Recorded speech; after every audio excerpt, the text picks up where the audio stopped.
ተመልሰናል። የተወደዳችሁ ተመልካቾች ወደ ስፖርታዊ መረጃዎቻችን ነው የምናልፈው። መረጃዎቹ ለታደርሰን ዳናይት ሲሳይ እዚህ ስቱዲዮ ተገኝታለች። ዳናይት ከመረጃዎች ጋር መልካም ቆይታ። አመሰግናለሁ ተሾመ። አብራችሁን ቆዩ። የባህር ዳር ስቴዲየም የማስፋፊያ ግንባታ በጥሩ ሂደት ላይ እንደሚገኝ የአማራ ክልል የመንግስት የስራ ኃላፊዎች ተናገሩ።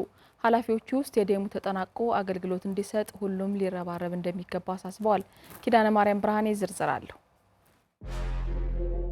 የካፍ ዝቅተኛ መስፈርትን ለማሟላት የማስፋፊያ ግንባታዎችን እያከናወነ ይገኛል። የባህር ዳር ስቴዲየሙ በጥሩ አፈጻጸም እየተከናወነ መሆኑን መገንዘባቸውን በአማራ ክልል የሚገኙ የተለያዩ የመንግስት ኃላፊዎች ለአሚኮ ተናግረዋል። ኃላፊዎቹ በየጊዜውም ስቴዲየሙ ላይ ለውጥ እያዩ መሆኑንም ነው የገለጹት። ከጊዜ ጊዜ አዳጊ ነገር ያየንበት ኦልሞስት በመጠናቀቅ ደረጃ ላይ ያለና በጣም የተዋበ የሚያምር ስታዲየም ሆኖ ነው ያየሁትኝ። በቅርብ ጊዜ አይተነው ነበር። አሁን ደግሞ በጣም ከፍተኛ የሆነ መሻሻል የታየበት ደረጃውን የማሻሻል ስራዎች በከፍተኛ ሁኔታ ተሰርተዋል። ስለዚህ ለሀገራችን ትልቅ ገጸ በረከት ተደርጎ የሚወሰድ ነው። ለስፖርቱ እድገትም የራሱን የሆነ አስተዋጽኦ ያበረክታል። ስታዲየም ለኛ ለባህር ዳር ከተማ ነዋሪዎች የሚገርም የዘመኑ ስጦታ ነው ብለን ነው የምናምነው። በየቀኑ በየሳምንቱ በየወሩ ነው እየመጣን የምንጎበኘው እና በየቀኑ በየወሩ በጣም ከፍተኛ ለውጥ እያሳየ በጥሩ ሁኔታ ላይ እየሄደ ያለ ስታዲየም ነው። ይህው የባህር ዳር ስቴዲየም ለቱሪዝም እድገቱ አዎንታዊ አስተዋጽኦ ከማድረጉም ባሻገር እንደ ሀገር ገጽታን ለመገንባት ትልቅ ሚና እንደሚኖረውም ነው አስተያየታቸውን የሰጡት። ለቱሪዝም መስህብነት ሊያገለግል የሚችል የቱሪዝም መዳረሻ ሊሆን የሚችልና የስፖርትን አጠቃላይ ሁኔታ ለሀገርም ለክልላችን ብቻ ሳይሆን ለሀገራችንም ትልቅ ገጸ በረከት ተደርጎ ሊወሰድ የሚችል ነው። ይሄ ስታዲየም አንድ የቱሪስት መስህብ ነው ብለን ነው የምናምነው። ይሄ ወጣቶችን ያበቃል። ጤናማ ተወዳዳሪ ወጣቶች እንዲበቁ ያደርጋል። ይሄ ስታዲየም ለክልሉ እድገት የሚያበረክተው አስተዋጽኦ እጅግ ከፍተኛ ነው። የሀገር ውስጥ ብቻ ሳይሆን የሀገር ውጭ ተጫዋቾች መጣው የሚጫወቱበት የሌሎችን ሀገሮች ስታዲየም ተወዳዳሪ የሆነ በጣም ደረጃውን የጠበቀ ስታዲየም ስለሆነ ለዛ የሚበቃ ነው። ለክልሉም ለከተማውም ትልቅ እድገት የሚያሳይ ስታዲየም ነው ብዬ አስባለሁ። እንደ ሀገርም ገጽታችንን ለመገንባት ከፍተኛ እድል የሚሰጥ እጅግ በርካታ ማህበራዊና ኢኮኖሚያዊ ጠቀሜታ ነው ያለው። ኃላፊዎቹ በቀጣይ ስቴዲየሙም የታለመለትን ዓላማ እንደሚያሳካ እምነታቸውን ገልጸው ቀሪ የግንባታ ስራዎችን ለማጠናቀቅ ግን በጋራ መሰራት እንዳለበት ጠቁመዋል። በቀጣይ በመንግስት ደረጃ በትኩረት የተያዘውን የማህበራዊ ፖሊሲ አንደኛው መገለጫ ስፖርት ነው። ስፖርት ለሁሉም፣ ስፖርት ለወዳጅነት፣ ስፖርት ለፍቅር፣ በአጠቃላይ ደግሞ ስፖርት ለቱሪዝም የሚያገለግል ስለሆነ ስቴዲየም ከአጠቃላይ የስፖርታዊ እንቅስቃሴውን በላይ በኢኮኖሚ በቱሪዝም መስክ ከፍተኛ አስተዋጽኦ ያበረክታል።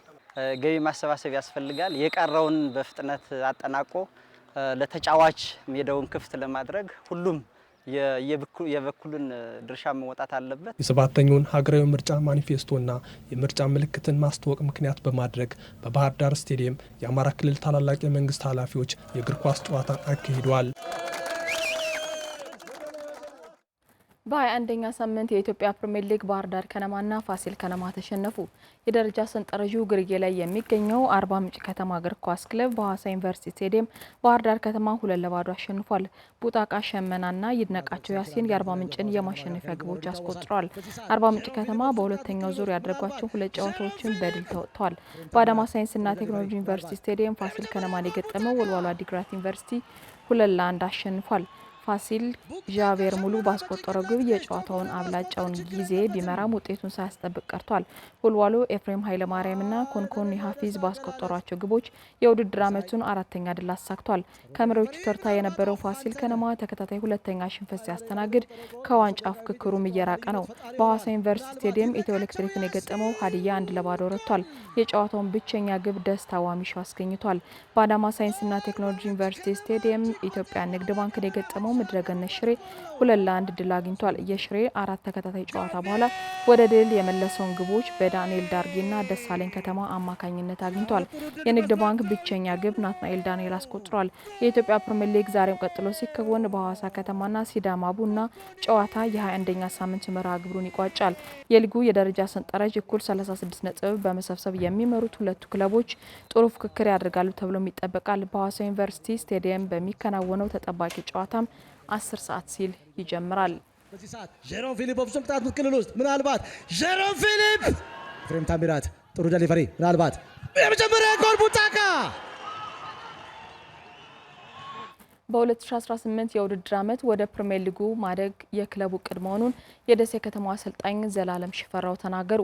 በመጀመሪያው ዙር ከመሪው ሀላባ ከተማ በ6 ነጥቦች አንሶ በ16 ነጥብ ሁለተኛ ሆኖ የጨረሰው ደሴ ከተማ የሁለተኛው ዙር የመጀመሪያ ጨዋታውን እሁድ ከደብረ ብርሃን ከተማ ጋር ያደርጋል። ባዘው መኮንን ተጨማሪ አድርሶናል። 21 ክለቦችን በሁለት ምድብ እያፎካከረ የሚገኘው የኢትዮጵያ ከፍተኛ ሊግ ሁለተኛ ዙር የካቲት 22 በጅማና ሐዋሳ ከተሞች ይጀመራል። በከፍተኛ ሊጉ ምድብ ለ የተደለደለውና ሁሌም ወደ ፕሪሚየር ሊጉ ለማደግ ከሚጠበቁት መካከል የሆነው ደሴ ከተማ 16 ነጥቦችን በመሰብሰብ የመጀመሪያውን ዙር ሁለተኛውን አጠናቋል።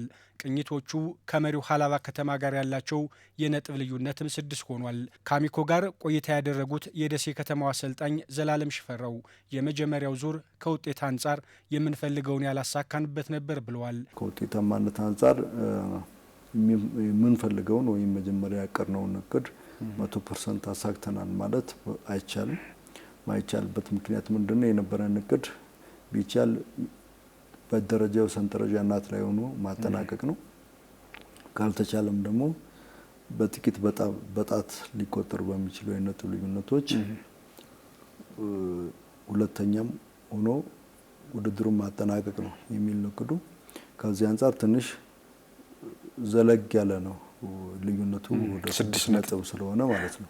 ስለዚህ 100% አሳክተናል ማለት አይቻልም። በቂ የዝግጅት ጊዜ አለመኖርና የወጥነት ችግር ደግሞ ለውጤቱ ዋና ምክንያት መሆናቸውን አሰልጣኙ ገልጸዋል። የዝግጅት ጊዜው ፍጹም አጭር ነበር። 15 ቀናት ብቻ ነው የተዘጋጀ ነው። እንዳጠቃላይ ደግሞ ቡድኑ አዲስ ነው። መዋሃድ በጣም ይፈልግ ነበር። የዛም ነጸብራቅ ነው። ከአንደኛው ዙር ከግማሽ ጨዋታዎች በኋላ ቲሙ ፎርም እየያዘ የመጣበት ሁኔታ ነበር። በሁለተኛው መንገድ የሚገለጸው ቋሚ ሆኖ ሊሰለፉ የሚችሉ ልጆች አቅማቸው መዋዠቅና ያልጠበቅናቸው ችግሮች መከሰቱ ማለት ክፍተት ሆኖ ያየናቸው ነገሮች ነበሩ። እነዚህ ነገሮች አሁን ማስተካከል ከቻለን በቀጣይ ጥሩ ነገር እንፈጥራለን ብለን እናስባለን። አሰልጣኝ ዘላለም ሽፈራው የመጀመሪያው ዙር አቅም ያላቸው ወጣት ተጫዋቾች እድል ያገኙበት እንደነበርና ይህን አጠናክሮ ማስቀጠል ፍላጎታቸው እንደሆነም ተናግረዋል። በሌላ መንገድ ደግሞ አሳክተናል የሚባለው ምንድነው? በተለይ ወጣትና የአካባቢ ልጆችን ማብቃት፣ ተስፋ ሰጪ የሆኑ ለሀገር የሚጠቅሙ ልጆችን የአካባቢ ልጆችን ማብቃት ነው። በዚህ መነሻነት ደግሞ ጅምሩ በጣም ጥሩ ነው። ታዳጊ ተጫዋቾችን የዛው አካባቢ የደሴና ዙሪያው አካባቢ ያሉ ልጆችን በደንብ ማብቃት ተችሏል። ጅምሩ ጥሩ ነው። ስለዚህ በዚህ መንገድ ጥሩ ሁኔታ አለ። በሁለተኛው ዙር ያሉ ክፍተቶችን አርመን እንቀርባለን ያሉት አሰልጣኝ ዘላለም በ2018 የውድድር ዓመት ፕሪሚየር ሊግ መግባት የክለቡ እቅድ ስለመሆኑም አመላክቷል። ከጅምሩም የነበረው እቅድ በ2019 ዓ.ም የኢትዮጵያ ፕሪሚየር ሊግ የደሴ ከተማን ተሳታፊ ማድረግ ነው እቅዱ። በዚህ መነሻነት በሁለተኛ ዙር ያለውን የነጥብ ልዩነት ማጥበብ አይደለም መብለጥ ነው እቅዳችን። የነጥብ ልዩነቱን በልጦ አንደኛ ደረጃን ይዞ በማጠናቀቅ በ2019 እግዚአብሔር ቢፈቅድ 2019 የፕሪሚየር ሊግ ተሳታፊ ማድረግ ነው እቅዳችን። ሁለተኛው ዙር የኢትዮጵያ ከፍተኛ ሊግ የካቲት 22 ሲመለስ ደሴ ከተማ በዕለቱ የመጀመሪያ ጨዋታውን ከደብረ ብርሃን ከተማ ጋር ያደርጋል።